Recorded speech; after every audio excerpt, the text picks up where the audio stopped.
welcome to the Heartful Parent Podcast. I'm your host, Christy Keating. In this podcast, we talk about it all, our parenting, our partnering, and our professional lives, because they are all a part of us, and we were never meant to do this alone.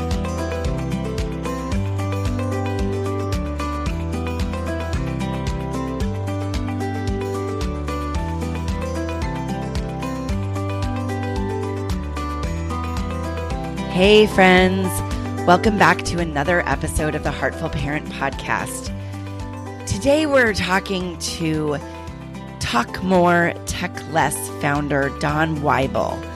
Dawn is an educator with a degree from Baylor University, and she has been working in the online safety field for 10 years. She is a certified digital wellness educator and an alumna of the Digital Wellness Institute. She spends her time advocating for safe tech legislation, along with the Screen Time Action Network, to combat online harms to children.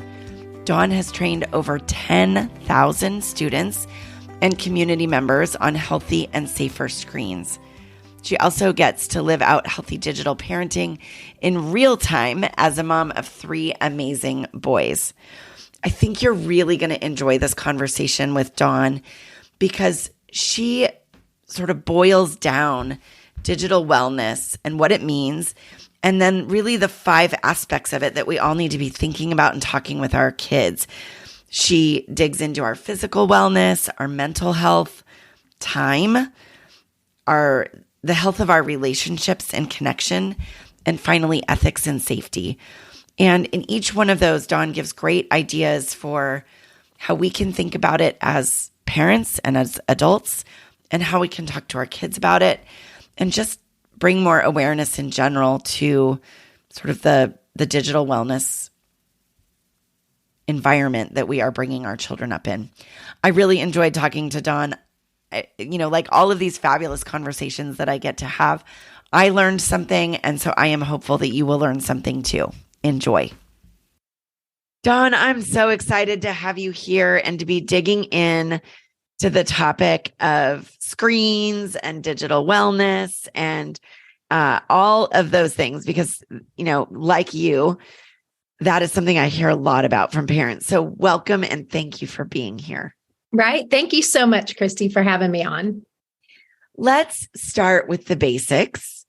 When we say digital wellness, or when you say digital wellness, talk to me about what that means and how is that impacting our parenting in this day and age? Because this wasn't a thing when I was a kid. Exactly. Right. And that's really how we got started, is we were hanging out with youth and seeing a shift that was happening in the landscape with smartphones coming into their hands. Once computers and everything became handhelds, it just changed our lives, truly did. It changed our work, it changed how we communicate, and the research is now showing that our phones are on us 22 hours a day, they're nearby us. And so that's pretty much the entire day. So digital wellness is really learning how to be healthy with our technology use. So what does that look like? We incorporate sleep health, taking time away to recharge our body while our phones recharge. We incorporate mental health. And when we go to our phones, sometimes when we're stressed out, versus doing other things like getting outside and doing things like that to help us make healthier choices. So it's really learning how to be healthy on our screens. That's kind of the simplified answer for digital wellness. Well, I appreciate that answer. And the thing that really strikes me is, for many of us, maybe all of us, this might be starting to shift as we see digital natives becoming parents. But, certainly the parents of my generation and a bit younger, we didn't have to think about these things. We weren't raised with it. Our parents didn't have to deal with it. And so we're kind of starting from scratch and thinking, how do we manage this? Because it feels like, in the last 15 years, it just has been this onslaught, right? Right. Now, you mentioned a number of different things that you focus on in your work as a part of digital wellness. Are those, I know you talk about 5 key areas. Are those the 5 key areas that you just listed? Those are 2 of them, yes. And then our time, so our physical health, our mental health, our time as it relates to our phone, how much time we're spending and what we're doing with our time. Our relationships is the fourth area. That's our relationships in real life, IRL, as the kids like to say. Yes. IRL, and our relationships on screens. And then the fifth area that we focus on is ethics and values. And we look at the two areas of how our technology is built ethically or unethically, and then the choices we're making on it, how we're using it ethically or unethically. So we really dig into more of the online safety aspect when we get to the values and ethics part of the training. Okay. Yep. So I'd love to just dig into each of those five just a little bit. Yeah. So let's start with the first one. When you are talking with parents or talking with kids, like, what do you want them to know about? And it's sleep, right? Is that right? Well, it's just our physical health in general. Sleep health is a huge part of it. When I work with parents, teachers, all of that. Yeah. Yeah. And I think that's the thing that a lot of us as parents worry the most about, but there's more to physical health and technology than just sleep. So why don't you expand just a little bit on what is incorporated into that physical health pillar, for lack of a better word? Yeah. And what are the kinds of things that we as parents need to be thinking about? Yeah. So the physical health aspect is for sure sleep is a big one. We know that a lot of kids take melatonin, a lot of adults take melatonin. Melatonin sales, like melatonin gummy sales, have gone up 500% since smartphones came on the scene. So it really does impact that blue light emission on our phones, and us having our phones on us late at night really does affect our sleep. So we just talk about a simple step of being off of screens 1 hour before bedtime. If that's possible, will help raise the natural melatonin levels in your body and help you sleep better, help you fall asleep quicker and sleep better. That's one of the areas. Another area that we touch on is just our physical body, spine health, eye health, looking at what blue light filtering does to help us when we're on screens for a long period of time. During COVID, our kids were on screens to get through school, a lot of them. And so they were having to do all of their work, and having breaks really does benefit your eye health to take breaks from screens. So we dig into some of that. Spine health and tech neck, having our screens, like my laptop right now, as I talk to you, is elevated so that my head isn't facing down for a long period of the day. I bring up COVID a lot because we were really on our screens so much. They kind of saved us during that period. We were able to connect with everybody and continue to work from home, so many of us. But I found myself sitting on the couch a lot with my laptop in my lap, and my head was facing down. And when you're doing that for hours at a time, it really does affect your spine health. And then we just we focus really on the outdoors and how that impacts our physical health, how it impacts our bodies, to move our bodies, to be outdoors and breathe fresh air. It helps our immune systems, all of that. So that's some of the core areas we focus on when it comes to physical health. I love all of that. And I think the sleep is one that I talk about, and I know a lot of parents think about, although they don't always know what to do about it. But some of those other pieces, and just being aware of the impact that this has on the structure of our bodies. Right. I think is something that we think about far less. And of course, I look at my kids, ages 13 and almost 6, and I think they're so bendy, right? They're just their bodies are so much more flexible than mine at my age. And so I'm not sure that's something that a lot of us as parents stop and think about. What is, because we may not see some of those things short term, right? With bendy kids, but long term, it's having an impact on them. Yes. And a lot of we also focus on just body awareness and body cues. How when I was growing up, we could pause Mario and go to the bathroom. And now there's multiplayer games. And if they leave around in the middle of the game, then their whole team loses and they're all mad at them. And so even when they have to go to the bathroom, listening to body cues is affected by overuse of technology or overuse of gaming, sitting for a long period of time, not realizing you're thirsty or hungry because our attention is fully engaged on what we're doing on that screen. And it's a normal thing that happens when our brains are engaged with what's happening on the screen. We forget what's happening in our bodies. And so really paying attention and helping kids pay attention to those body cues is important.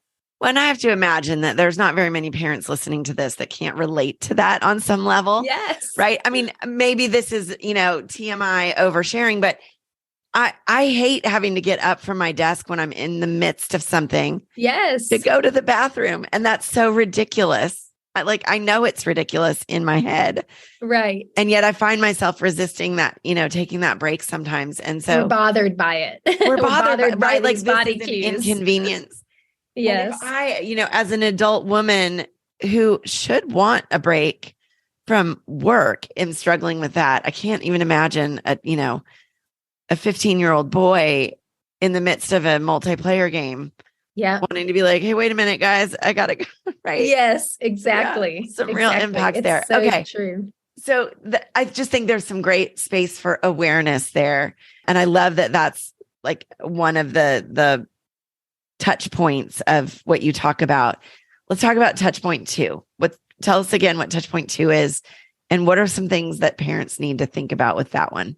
Yeah, so this one is mental health, and some of the first and second really overlap because it's part of our minds and our bodies. A lot of the same things are affected. When we're outdoors, we're spending time outdoors, that's truly affecting our mental health. I, again, bring up COVID. I remember when we were going through COVID, we had a 5 p.m. walk with our neighborhood. Of course, we were socially distancing with our friends and neighbors as we were walking and either sipping, late night wine or coffee or just taking a exercise walk. But we looked forward to that 5 o'clock walk. And it was amazing what it did. At 3 o'clock in the afternoon, when we were in the middle of all the news and hearing, what are we going to do next? What are we supposed to do here? I just would think about, okay, well, pretty soon we're going to be outside. And we would get out there and look up at the trees and hear nature and see the birds still flying. And we would all just take a deep breath and go, okay, we're going to be okay. We are overwhelmed with news and social media and all of the things that were good and bad, things that were coming up and happening during that time, but to just pause and be in nature, it's amazing what it does to our mental health. So we focus a lot on stress and what we can do with our stress rather than going to our phones and numbing out, which sometimes it's okay to hop on our social media and scroll. But if we realize why we're going to it and what it's doing to us, if we're staying on it for a long period of time, one of the main points that I talk about in my training, and Gretchen Rubin from the Happiness Campaign coined this: technology is a good servant, but a bad master. And It is so true. If we can realize in every one of these areas that we talk about during the training, if we can set our technology as a tool where it's serving us and not mastering us, then we're going to have better digital health. We're going to flourish, actually, if we can continue to make those decisions. But you're right. It's awareness. It's paying attention to these things and then making those small steps, getting outside every day. That's what if there's an opportunity to get outside every day, we talk to high school students, go take your shoes off, go sit in the grass and do your homework. Even just that little step is going to make you feel a little bit better. Just giving them little ideas on how to get outdoors and really manage their stress rather than going straight to their phones when they want to get stressed out. Okay, I just have to go back for a second and say I love that you and your neighbors had like a wine walk at 5 p.m. during COVID. We kind of needed it, right? Right. That just sounds so joyful, especially during a time that was so stressful. And I think that would be great fun in my neighborhood too. But, my husband and I take a walk almost every night, and it's typically later at night. It's like after the kids are in bed. We have 3 dogs. We have a small zoo in our house. And so we get them out for a walk, even in the rain, which it does a lot of in the Seattle area. And it is such a nice way to end the day with that outside time. Yeah. I love that you do that at evening. That's great. It's just a lovely way to kind of wrap up, and he and I can touch base and do all those things, and nobody's on their phones. But getting the kids to do that is sometimes harder. Yeah, so it is harder. And I always say, it's really important for us to just invite, because a lot of times we want to force. And I am so guilty of that, wanting to force things to happen. We are going to have family dinner. We are going to go for a walk. But if you just continue to invite, and you continue to live it out, and you continue to see these healthy habits are happening in my own life, because we are modeling first and foremost, we're modeling, and our kids are seeing it, and then they're going to mirror that. And so there are some nights when my husband and I will say, hey, we're going to go for our walk. And they'll say, nah. And then a few minutes into the walk, we see them running behind us with their scooter or their rollerblades or their balls, because they'll bring their balls and kind of throw their balls around. And we're like, oh, y'all couldn't stay away, could you? So and then there's some days they don't, they don't want to join us. And so just continue to keep that open. They're getting older too now. So I'm kind of like learning this whole new stage of freedom and independence with my kids. Goodness. Yes. I will say, well, first of all, I love the idea of inviting and not forcing. When I do that in my home, and I'm also guilty of forcing, I have to confess, also guilty of it, especially with my teen, because we're hitting that, it's not as fun to hang out with mom and dad. Right. Whereas my 6-year-old, almost 6-year-old loves, she'll say yes anytime. And if we let her, we don't invite her on our evening walks, but if we did, she would be all in, especially if it meant she didn't have to go to bed. Right? Exactly. Yes. Okay. So there's this huge overlap, obviously, between physical health and mental health. And I think that makes sense to a lot of parents, because when we're taking care of our bodies, moving our bodies, getting outside, we know we feel better emotionally. Yeah. And when we're outside, we're typically not sitting there on our phones, right? We're doing things. Right.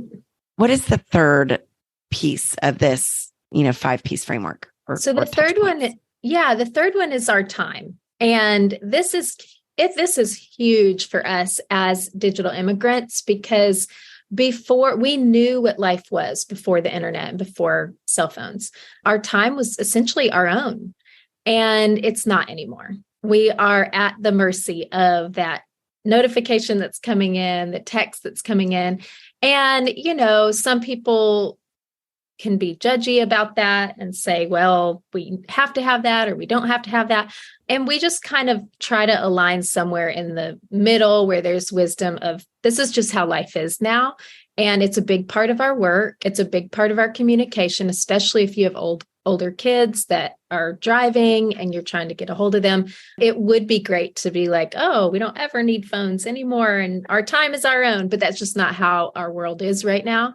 And so really trying to make good decisions. And one of the biggest things that we tell students, especially, is to limit notifications, because the more notifications, and this actually overlaps into mental health as well, because of the anxiety that comes up as our notifications are coming on. So I'll ask students, what's the first thing that your app asks you when you download it on your phone? And they all say, allow notifications or allow alerts. And I'll always tell them, go ahead and push don't allow right now. And then if that's an important app and you really you want to get notifications from it, go back into your settings and set them up. But don't hit allow for every app that you download, especially kids downloading lots of games or different things like that.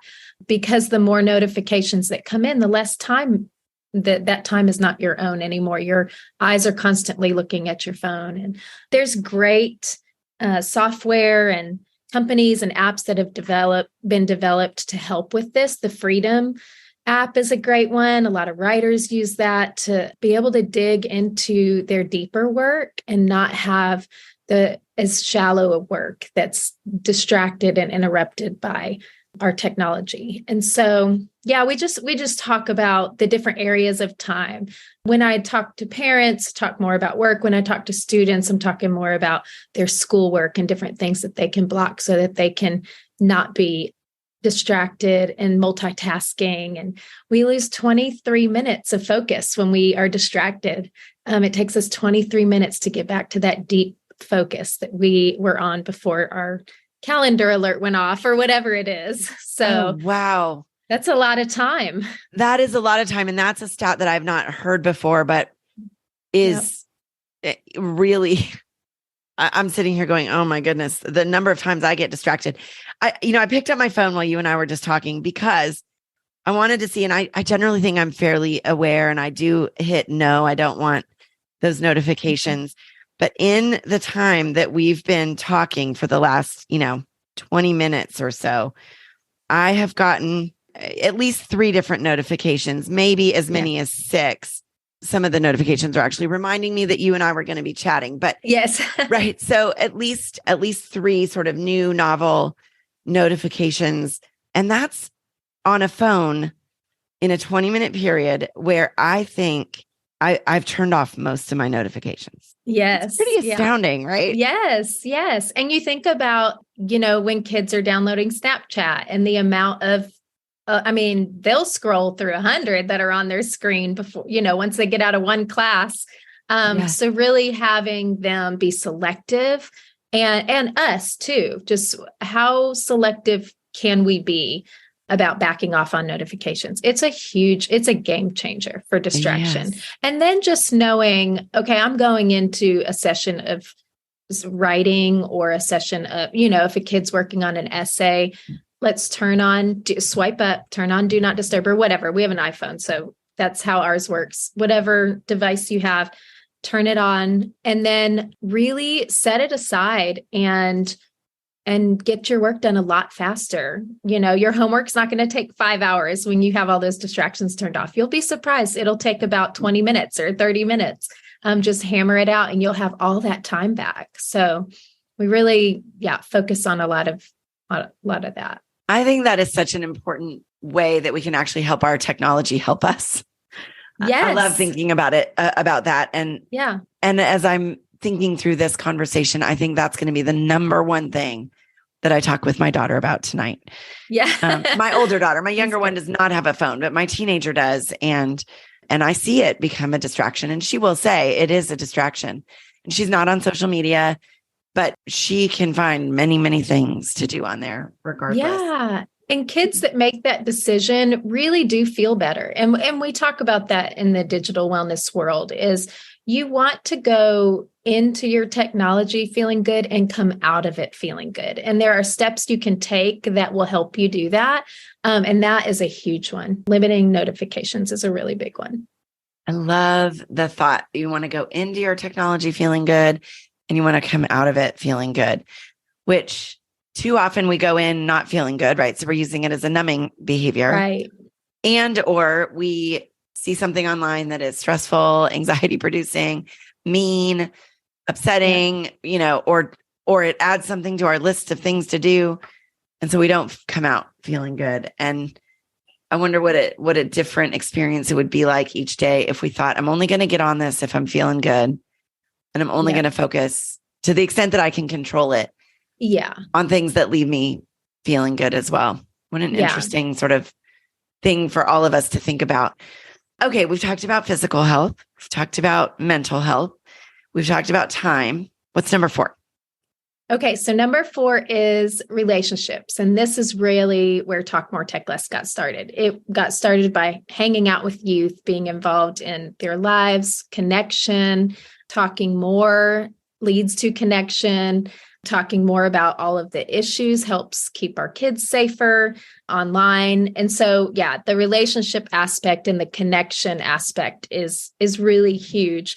And when you talk, we just mentioned feeling good coming out of our phones. One of the areas we talk about when we're talking about on-screen relationships is there's a lot of relationship research now coming out of these online relationships and online connections. And so if we can, I always say it's taken me a while to get my social media to a point where I do feel good coming out of my phone. I follow accounts that build me up. I follow accounts that inspire me, but everybody's feed is not the same. Right. And my feed didn't look like that a long time ago.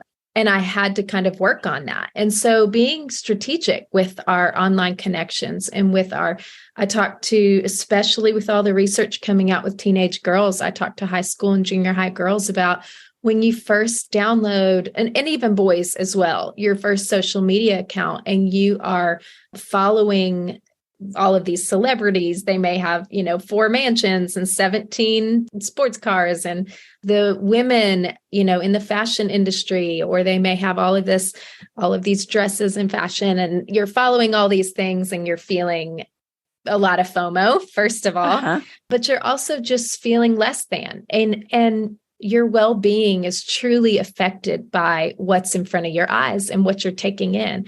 And so following accounts where you're connected to the people that are in your life, because I always say the people in your life are going to want to see what you're posting. So you want to still be active if you have a social media account. But if you're just taking in content all the time, you're actually going to feel less. It's going to affect your well-being. Yeah. So that's an important aspect of those online connections, is who are you following? Who are you interacting with?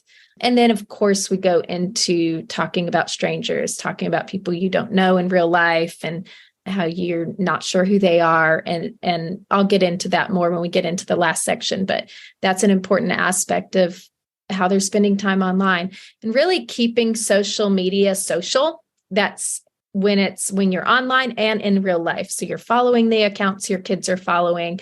You guys are posting about their sporting event. Grandparents are commenting on it, just different things like that. You're keeping social media social. It allows kids to have this healthy feeling when they're on social media. So they know when they're isolated and on their own and weird things are starting to happen and mean things are starting to be said, they're going to notice this doesn't feel good because they've been connected to what does feel good. And so modeling healthy and social media is a way to do that. And I say all of that with, of course, there are, there's so much that goes into how this stuff is built and how addictive it is. And so that's a really idealistic way of looking at it. But if you do, the families that I've worked with over the years that have their teenagers have the healthiest relationships with social media are very much that. They are very active on it in a sense that it's very public and they're all involved in it. Which I love that idea. And you're right. We don't have total control, obviously, over the algorithm and what is shown to us, but it almost feels like the social aspect is being removed from social media in many ways. Yeah. And so you're saying like families can get intentional about bringing that piece back to it. For sure. Yeah. All right. Talk to me about number 5, which I think you said is safety. Yes. Well, and I will just add a little bit onto the relationship one. We spend a lot of time on in-person relationships as well. What connection looks like, looking up, making eye contact. 15 minutes of meaningful talk a day reduces the cycle of cyberbullying in a kid's life. And we know it also just interrupts other things that are going on in their life. It helps bring that connection. So that's a bowl of cereal in the morning with your kids before school. Because a lot of times dinner, we're at sporting events or we're doing different things in the evening. Just being intentional about finding that 15 minutes of meaningful talk. And I even tell students, hopefully you have someone in your life that you can open up your inner life to, because a lot of times we keep that to ourselves and we don't open that up. But when we do, we're neurologically being connected to people. So we want that in real life so that our kids aren't constantly seeking that somewhere else, because they do want to be connected. They want to feel connected. So well, and we know, the psychological research has definitively concluded that connection and relationship is one of our core human needs, right? We cannot survive. We cannot survive well without it. And so I love that that's, the focus on that, because it's not just about talking about the really, you mentioned talking about people that they don't know online. And I know we'll talk about that more in the safety piece, but really thinking about where are those connections being made, and is it a meaningful connection, or is it a from, here or that, whatever account it is, getting really intentional about that, both online and in person. Yeah. And that does bring us into the last section, because we talk about ethics and how our technology is designed unethically in ways. It is truly, the software designers, the people that made social media have designed this for human needs. And so that our deep need for connection is what brings us back. and studying human psychology and everything to design these devices so that we want to be on them as long as possible is a big part of that. And so awareness around how our technology is built, whether that's watching the Social Dilemma documentary or just seeing some of the research that's coming out about how our technology is designed, is a really important awareness piece for people to pay attention to that, because it helps us to say, okay, if this is how it's designed, how can I use it to align with my values? What are my values? And really doing work around values work with your family is a great way to start that. And so if you say, okay, so our family, we really value adventure. We love adventure. What does that look like for this piece? We value honesty. We value truthfulness. These are the things that we value, and how can we align that? And so looking at how we use our technology in those ways can help those initial talks when your kids first get their phone. On our website, we have what we call smartphone ed, and it's like a driver's ed course for kids' first smartphones. And it's only a 30-minute video, but it goes into really having those conversations around, hey, this is your first phone that we're letting you use. And here's how we're going to line this up with what we value and what you value. And here's some things that are going to happen if, you're not doing those values, using your phone in that way. And then going into how to tech responsibly, which is our hashtag tech responsibly, is really where we get into the choices we make on our phones. And we talk about digital footprint and how what we think is between us and this screen is not really just between us and this screen, that privacy is a myth when it comes to that Snap doesn't disappear. The software companies, have the person that screenshotted it. Thankfully, Snapchat does report that if somebody screenshots it, but once it's gone, once it's out there, it's out of your hands. And it feels so intimate and private, but it's not. And I can't tell you the amount of stares I get, people looking at each other when I say that. It's truly a foreign concept, even though we hear it a lot and we feel like, okay, everybody knows this, right? They really don't. And when it comes to, I'm doing my first pre-K, that's 3 and 4-year-old training, screen safe training this month. I've done kindergarten. I started at college age, gone down to kindergarten, but getting down into a public school with 3 and 4-year-olds, talking about, of course, in an age-appropriate way, talking about these things. And they really don't have any concept that what they see on these devices or do on these devices is public. It's not private. So, I mean, I have to admit that took my breath away a little bit as I'm thinking about the fact that there's even a need to be talking to 3 and 4-year-old children about ethics and safety and privacy and all of those things on the internet. And I can't stop but think, and look, I know, and especially during COVID, we needed those screens oftentimes to help us just get through the day, as the electronic babysitter, or, to be able to do our own jobs or just have a moment of sanity. But I can't help but think, like, why are we giving children that young devices that, without really thinking through what the potential consequences of that are? I'm a big believer that we're all doing the best that we can with the information that we have and the situation that we're in. And so I don't say that from a place of judgment, but I do say that from a place of, I think we as parents need to develop a little more self-awareness and a little more thoughtfulness sometimes about these things. Total side note, I know, but it's great. It's so true. It's so true. Yeah. Which actually is a lovely segue into, sort of, I don't want to say my final question, but one of my final questions, which is the modeling piece of all of this. And obviously as we've talked about these 5 aspects of digital wellness, you've talked about it from the parent standpoint and the child's, but what is the impact of modeling, and how should parents really be thinking about that? Because we all know that our kids are watching what we do. Yeah. But it is so easy, especially when it comes to tech, to say, do as I say, not as I do.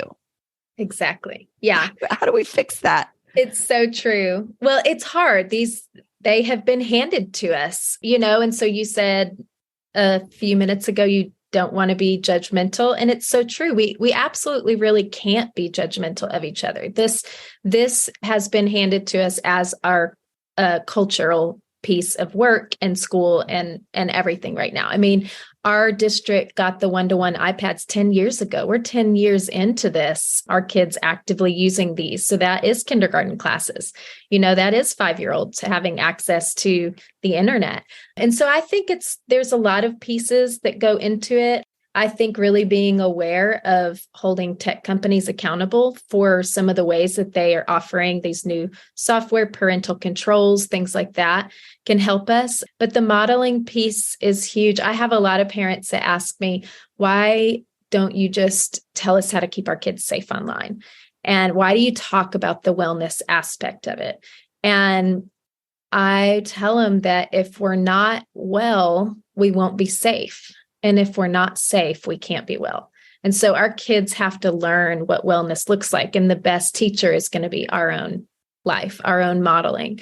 Are we sleeping with our phones on our pillows and waking up at 3 a.m, checking things? They're going to notice that, and they're going to want to do that too. We have a detox box that we use at meal times. It was one of the things that started with our website, and we started doing these detox boxes where we plug in our phones and set them aside. And there's a lot of science that goes around having our phones away from us and what that does to our mental health and our relationships and connections. And so we have that for just our family mealtime. And if my husband has his phone out, or if I have my phone out to show a picture or something, our kids will get on to us. Hey, you told us. We're like, I know. We're putting it up. Yeah. So that's a big one. That's a big one in our home is mealtime. So I think really time blocking, like making sure these are specific times that we, like you said, we go on our walk and we don't bring our phone, or we have a mealtime and we don't have our phone out, or we're going to go to a restaurant. We're all going to leave our phones in the car and mom's purse or whatever. And we're actually going to just sit and have a meal together, guys, and not have our phones out. It kind of allows them to see that for you and experience what that connection feels like. And then they're going to eventually want that in their own lives too. It's kind of that inviting thing.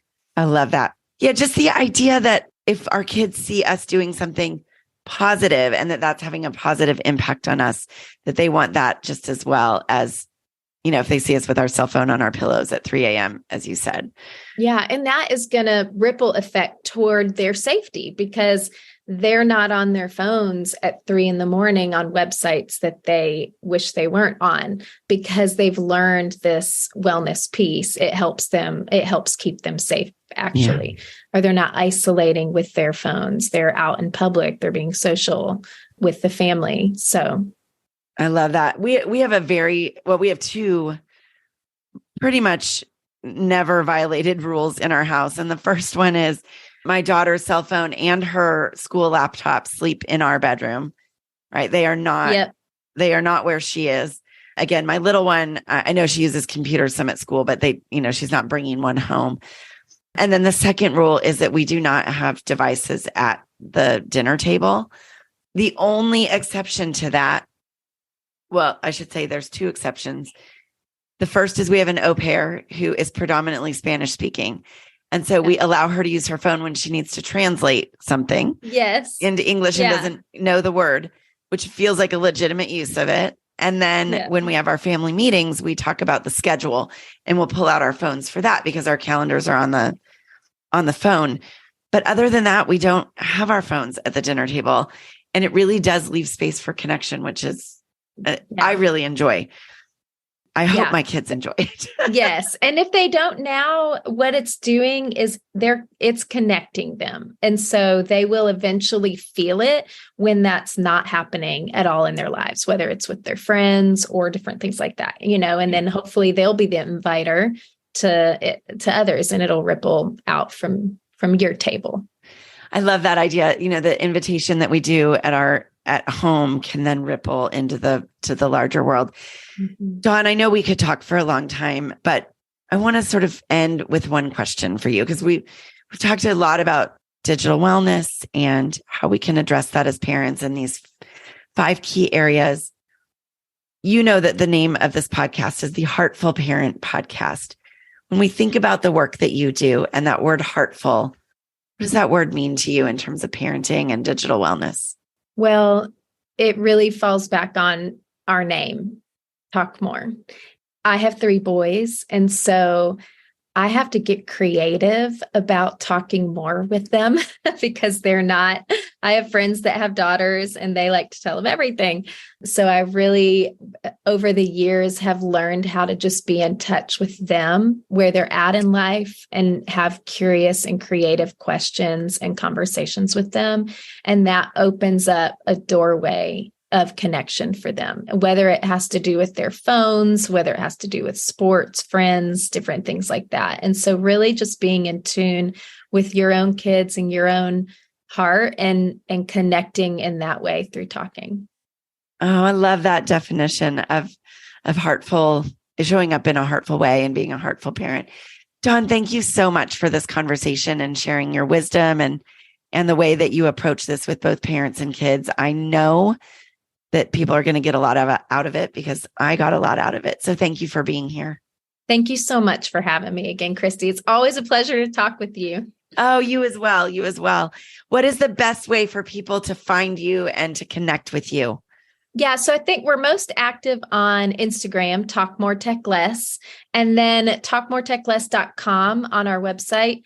You can sign up for our newsletter, which just comes out periodically. And then we also have links to our smartphone ed and other really cool swag. We've got some fun t-shirts and our detox boxes are on there just for awareness. So fantastic. Well, I'll make sure that's also in the show notes so people know right where to find you. And I hope they will connect because you're doing great work in the world. Thank you, Dawn. Thank you. Thank you so much.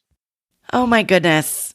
I hope that you got as much out of that conversation as I did, and that maybe it gave you a new framework for how you think about screens in your family and this idea of digital wellness and the 5 touchstones, if you will, of how Dawn talks about and thinks about digital wellness.